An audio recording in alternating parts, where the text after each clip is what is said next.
Olá, eu sou a professora Helena, de Matemática, e vou estar em algumas aulas com vocês. Hoje o nosso assunto é a introdução dos números complexos, que é um assunto muito legal. Então vamos lá. Os números complexos, na verdade, eles surgiram bem depois dos números reais.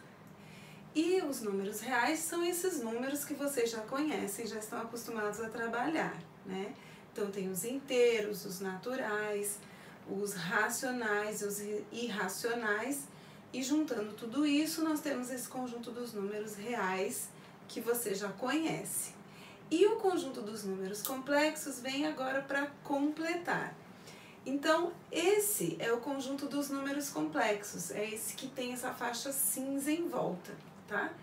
E então a gente vai começar a falar sobre isso, depois a gente volta aqui para analisar de novo esses números. Mas observe que os números complexos, eles têm um i, que é o i de número imaginário, tá?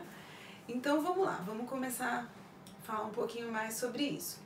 Os números imaginários, na primeira aparição, na primeira publicação, foi em 1545, num livro publicado pelo Cardano. Eu já falei dele para vocês. E o Cardano era aquele médico, ele viveu lá na época da peste negra, ele perdeu família com a peste. E essa época aí era essa fase em que a Europa estava se refazendo após a peste. Então ele publicou esse livro. E nessa publicação ele coloca um problema, que é o problema de dividir o número 10 em duas partes, de modo que o produto dessas duas partes seja 40, né? E era um tipo de problema que eles faziam na época, só que esse exatamente não tinha uma solução geométrica. E ele recaía numa raiz de números negativos, que acontece várias vezes com a gente. Deu raiz de -4, né? E o que nós fazemos? Nós paramos a conta, e é o que eles faziam. Mas com essa história do Cardano, de encontrar raiz de número negativo, e aí ele consegue provar que aqueles números existem, né? Só que na verdade não foi ele, e essa é uma história muito legal que vocês vão ver nos outros vídeos aí que eu indiquei para vocês assistirem, tá? Aqui não vai dar pra gente contar toda essa história do Cardano e do Tartaglia, mas foi o Tartaglia aqui que descobriu e o Cardano publicou. Isso aí foi estranho, mas vocês vão ver lá no outro vídeo sobre essa história. Bom, então nessa época ficou nisso. Esses dois morreram e depois no século seguinte, então começaram a olhar para esses estudos, e aí outros matemáticos começaram a desenvolver, dentre eles o Descartes, que foi um dos muito importantes que trabalhou com os números complexos, tá? Aqui a gente vai ver uma linha do tempo que mostra vários matemáticos que trabalharam com esses números e foram trazendo desenvolvimento dessa teoria, tá? Agora é importante lembrar que enquanto eles estavam desenvolvendo toda essa teoria, ela ainda não tinha muita utilidade, mas depois que tudo isso ficou construído, aí sim vieram nos anos seguintes as aplicações, tá? E depois a gente fala disso também.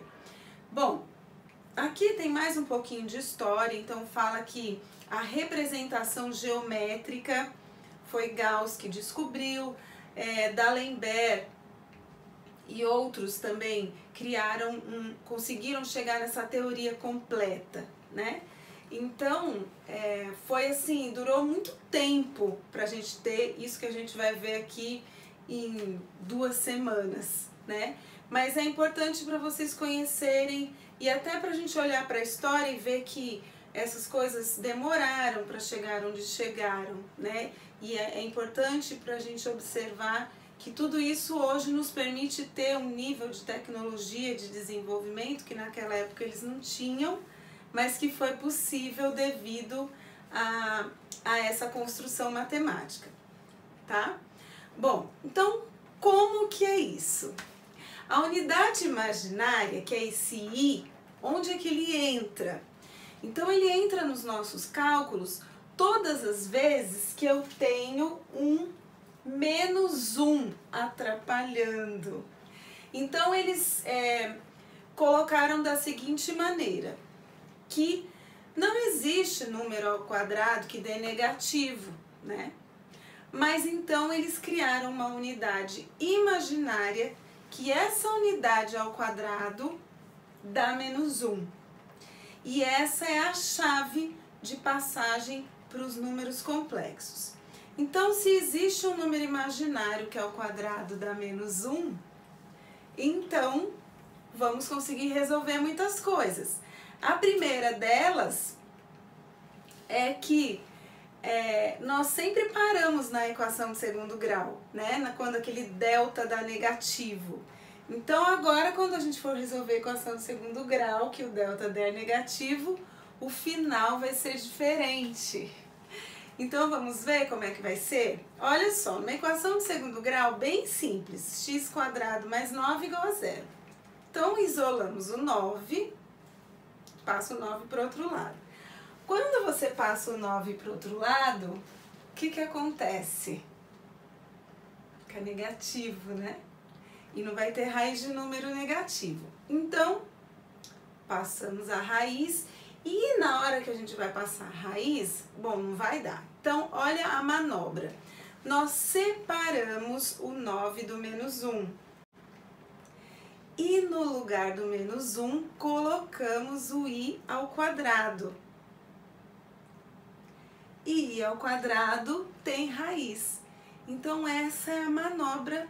E daí a gente entra no conjunto dos números complexos. Então, a raiz de 9i ao quadrado dá 3i. E então, como é equação de segundo grau, tem um mais ou menos, então a equação tem duas respostas. 3i menos 3i. Legal, né?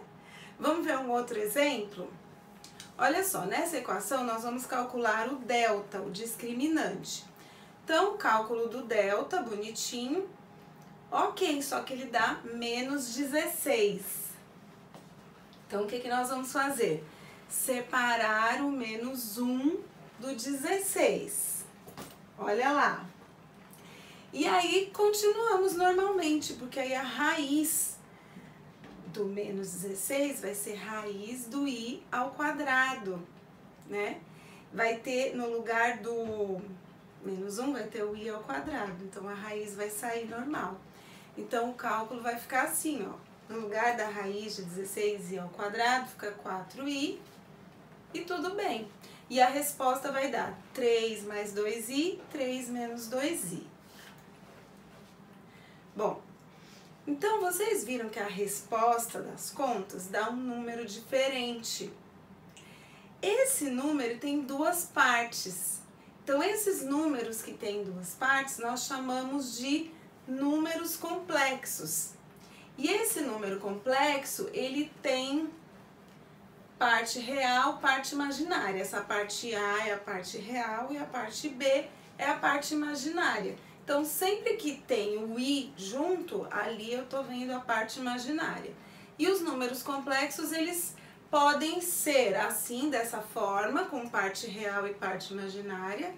E eles podem ser também só imaginários, eles têm só a parte do i, como é o caso do 3i menos 3i que a gente viu lá naquela primeira equação, tá?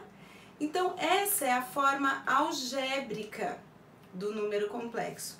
Existe uma outra forma, que é a forma trigonométrica, mas a gente vai ver isso depois, tá? Então, olha só, aqui a gente vai ver 3 exemplos. Primeiro é o Z1. Veja que o 0 está junto com o i. Então, esse número ele não tem parte imaginária, porque a parte imaginária zerou. Então, ele é um número só real. Mas se ele é só número real, ele é complexo? É também. que todos os números reais estão inseridos no conjunto dos números complexos. Então, todo número real é complexo.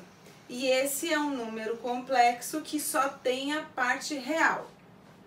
Tá? Então, esse é o Z1. No caso do Z2, ele tem as duas partes. Então, ele tem parte real e parte imaginária, que é o 5 e o menos 2. E no caso do Z3, ele só tem a parte imaginária. Então, esse número é imaginário puro, tá? Então, a gente chama número complexo, todos. Número real, só tem parte real. Imaginário puro, só tem parte imaginária. Facinho, né? Esses exercícios vão ser muito fáceis. E agora a gente volta lá naquela imagem para analisar mais um pouquinho.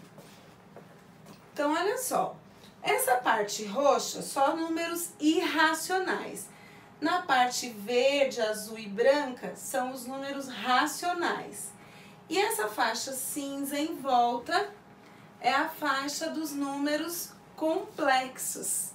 Então, ali tem número que tem parte real e parte imaginária, tem número imaginário puro e os reais estão dentro da parte colorida.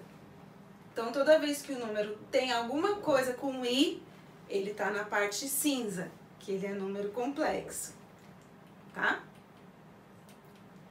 Bom, agora a gente vai fazer um exercício assim de pensar um pouquinho mais, tá? Então, aqui, olha, tem algumas perguntas só para a gente refletir. Nesse número Z, então ele tem a parte real, que é K menos 3, e a parte imaginária, que é K mais 2, né? E aí ele pergunta, qual é a parte real, qual é a parte imaginária? Então, a parte real é o K menos 3, tudo isso junto no pacote. A parte imaginária é o K mais 2, tudo isso. E na letra C, ele pergunta assim, se o Z é número real, então quanto vale o K? Bom, para ele ser número real, tem que zerar toda a parte imaginária, então. Então, para zerar a parte imaginária, o K teria que ser menos 2. Então, entro com menos 2 em todos os valores aí, em todos os Ks, aí zera a parte do I e a parte real fica sendo menos 2, menos 3 dá menos 5, né?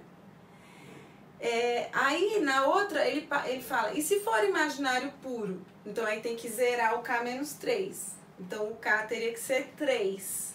Se o K é 3, então 3 mais 2, o número fica sendo imaginário puro, 5i. Né? E ele pergunta, tem algum, para algum valor, né, de K, o número Z vai ser 0? Não tem como, porque se a gente zera um, não zera o outro, né? Se a gente coloca menos 2, aí não zera a outra parte. Se a gente coloca 3, não zera a outra parte. Então, essa daí não, tá? E aí tem mais um outro exemplo, só com verdadeiro e falso. Então, vamos lá. Todo número complexo é real ou imaginário? Todo número complexo, ou ele é real ou ele é imaginário. Todo número real é complexo. Todo número complexo é real. E a intersecção dos reais com os imaginários puros é vazia. Um último exemplo, que é parecido com o anterior, porque vocês têm um exercício lá na lição de casa que é parecido com isso daqui. Então, é para pensar um pouquinho. Olha, esse é um número Z, então 1 menos P, parte real, P quadrado menos 9 é parte imaginária. E ele fala assim, olha, Z é um número real e positivo. Então, se ele é real e é positivo, a parte imaginária eu tenho que fazer ela zerar, e a parte real eu tenho que fazer com que ela seja positiva. Então, eu vou ter que fazer duas coisas. A parte real tem que ser positiva, então é maior que 0. E a parte imaginária tem que ser 0, porque tem que sumir a parte imaginária. Então, fazendo esse cálculo, você tem a resposta, assim, o P tem que ser 3 e menos 3. E esse P tem que ser menor que 1. Como o P tem que ser menor que 1 e ele pode ser 3 e menos 3, então eu tenho que fazer um filtro. Se o P pode ser 3 e menos 3, mas tem que ser menor que 1, então 3 ele não pode ser, ele vai ter que ser só menos 3, né? Então a resposta final é que o P é menos 3, tá bom? Bom, e aí você tem uma tarefa que vai falar justamente disso daqui que a gente está falando, tá? Então bom estudo para vocês e até a próxima aula.